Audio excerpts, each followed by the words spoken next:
maduong' kaunti no endo mar Homabay sama bende koro jogo magin jopuonje go mag ECD koro ok chul maber kendo bende ok migi mano endo bende en ng'ich ma owinjore kaluwore kod bende kod ogirimiti magitimo kod kaunti no endo ma Homabay. Teachers of Homabay are being undermined, underpaid and overworked.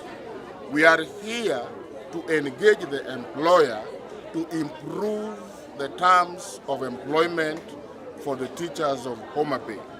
We want the teachers from Homabay County to be paid according to their qualifications. And ECD scheme of service must be implemented. We've seen various counties implementing the ECD scheme of service. And most of those governors who have implemented the ECD scheme of service are outgoing governors. So we believe that the current governor for Homabay County can do so before he exits office. We are sure and very much sure that Homabay County can afford paying the ECD teachers according to their qualifications and also place them into their job groups. There are also issues of NHIF deductions which are not being remitted to the right accounts. We want to go and engage the employer and ensure that the remittance is done to the right accounts and on time. The teachers for Homabay County are now going to enjoy full labor protection of the union, and we want to assure them our support and they won't regret being part of us. These teachers have gone through various challenges. Some of them have been unfairly targeted by the employer, unfairly transferred and intimidated.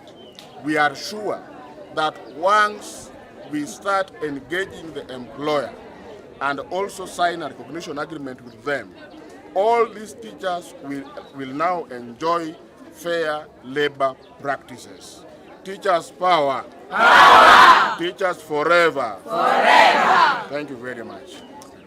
Your name and title? My name is Lawrence Otunga, National Chairman of Kunopet. My name is Arogondiek, the County Executive Secretary Kunopet.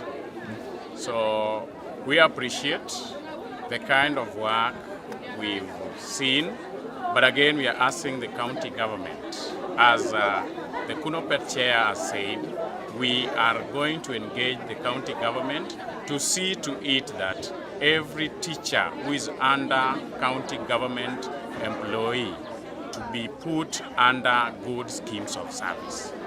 Much we shall say when the due time comes. Thank you and may God bless. The new officials, the Kunopet branch, we decided to have every officer from all the 8 sub-counties. So every 8 sub-county was represented because we was looking at the regional balancing.